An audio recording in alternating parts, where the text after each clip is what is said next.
আমার হাতে আছে এখন 20 ক্রোনার এবং এই ছবিটাতে যে আছে তার নাম হলো অ্যাস্ট্রিদ লিন্ডগ্রেন। সো এটা মেন বিষয় না, মেন বিষয় হলো যেহেতু আমি এখানে টাকা দেখিয়েছি তার মানে আজকের ভিডিওটা থাকবে আমাদের ব্যাংক ডকুমেন্টস নিয়ে। সুইডেনে অ্যাপ্লাই করার জন্য আপনার ব্যাংকে কত টাকা দেখাতে হবে, কোন ব্যাংক ইউজ করবেন এবং কিভাবে টাকাটা দেখাবেন সেটা নিয়ে থাকবে আজকের ভিডিও। আপনি যদি স্টাডি পারপাসে সুইডেনে যেতে চান এবং আপনার অলরেডি এতদিনে কিন্তু অ্যাপ্লিকেশনও চলে এসেছে এবং আপনার কিন্তু ডিসিশনও চলে আসার কথা, এখন আপনার কাজ হলো ব্যাংক স্টেটমেন্ট প্রেজেন্ট করা। সো সেটাই কিভাবে করব সেটা নিয়ে থাকবে আজকের এই সম্পূর্ণ ভিডিওটা। সো শুরু থেকে শেষ পর্যন্ত একটু মনোযোগ দিয়ে দেখবেন এবং কোনো ইনফরমেশন যাতে মিস না হয়ে যায় সেজন্য অবশ্যই আমার মতন এরকম খাতায় বা কোনো জায়গায় অ্যাকচুয়ালি লিখে রাখবেন। তাও আমি স্ক্রিনে কিছু ইনফরমেশন দিয়ে দেওয়ার চেষ্টা করব যাতে আপনাদের জন্য কাজটা আর একটু সহজ হয়।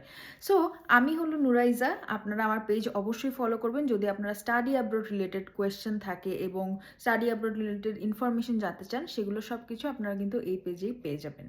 প্রথমেই সিঙ্গেল অ্যাপ্লিকেন্ট হিসেবে আগের থেকে কিন্তু অ্যাকচুয়ালি এখন অনেক আপডেটেড হয়ে গিয়েছে। সো টাকার অ্যামাউন্টটা কিন্তু একটু বেড়ে গিয়েছে। আমি যখন অ্যাপ্লাই করেছিলাম তখন কিন্তু সিঙ্গেল অ্যাপ্লিকেন্টের জন্য ব্যাংক সলভেন্সিতে প্রতি মাসে অ্যাকচুয়ালি দেখানো লাগতো 10,314 ক্রোনা, কিন্তু 2026-এ যারা অ্যাপ্লাই করেছেন তাদের জন্য কিন্তু দেখাতে হবে 10,656 ক্রোনা। এখন আপনারা হিসাব কিভাবে করবেন? আপনি যদি সিঙ্গেল অ্যাপ্লিকেন্ট হয়ে থাকেন সেক্ষেত্রে 10,656 ইন্টু এখনকার যে সুইডিশ ক্রোনার ভার্সেস টাকার যে রেটটা, আজকের রেটটা আমি এখন যেহেতু ভিডিও বানাচ্ছি আজকের রেট হলো 12.96।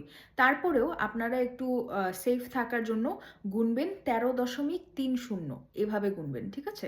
কারণ টাকা এবং সুইডেনের ক্রোনার যে তফাৎটা সেটা কিন্তু ওঠানামা করতে থাকে প্রায়, এবং কয়েকদিন আগেও ওরকম রেট ছিল এবং এখন যেহেতু 12.96, সো 12.96 থেকে কিন্তু বাড়তে পারে আপনি যখন এই ভিডিওটা দেখছেন। সো অবশ্যই যখন আপনি টাকাটা রাখবেন আপনি কিন্তু এই কনভার্সনটা করে নেবেন, নাহলে কিন্তু টাকা শর্ট হতে পারে, সো বিপদে পড়তে পারেন তখন, ঠিক আছে? সো 10,656 ক্রোনা, এটা আপনার গুণ করতে হবে 12 দিয়ে গুণ করলে আপনার যে অ্যামাউন্টটা আসবে সেটা হলো এই অ্যামাউন্টটা, এবং এই অ্যামাউন্টটার সাথে আপনি হলো গিয়ে বাংলাদেশি টাকায় কনভার্ট করে ফেলেন যদি, সেই কনভার্সনের পরে থাকবে এই অ্যামাউন্টটা।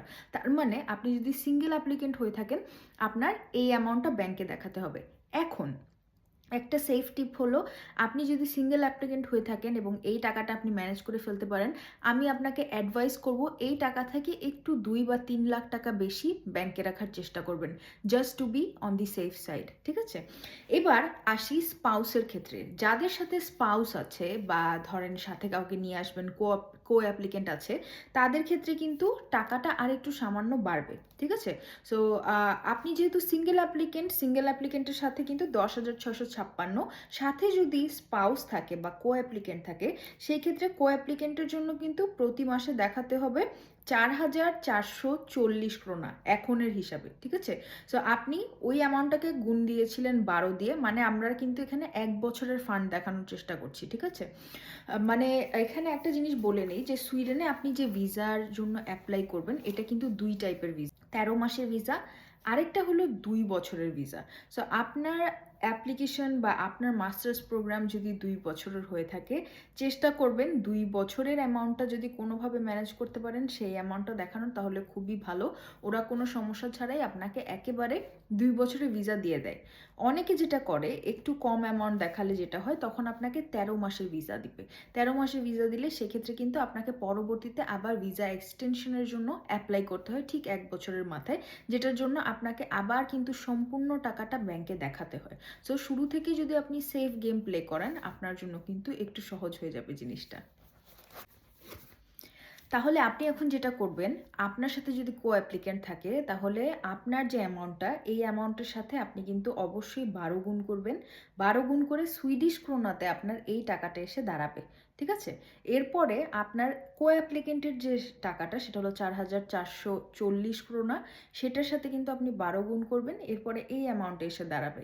এরপরে এই যে সুইডিশ ক্রোনাটা এটাকে যোগ করে যে অ্যামাউন্টটা দাঁড়াবে, আপনার অ্যাকচুয়ালি এই টাকার সমপরিমাণ বাংলাদেশি টাকা আপনার ফান্ডে রাখতে হবে। কো অ্যাপ্লিকেন্ট চলে গেল, আপনি চলে গেলেন, এখন আসতেছে বাচ্চা, কারোর সাথে যদি ছোট্ট কোনো বাচ্চা থাকে বা আপনার যদি একটা কিড থাকে, সো সেই ক্ষেত্রে কিন্তু আপনার টাকার পরিমাণটা আরেকটু বাড়বে। যদি একটা বাচ্চা থাকে সেই ক্ষেত্রে 2,664 ক্রোনা অ্যাড হবে।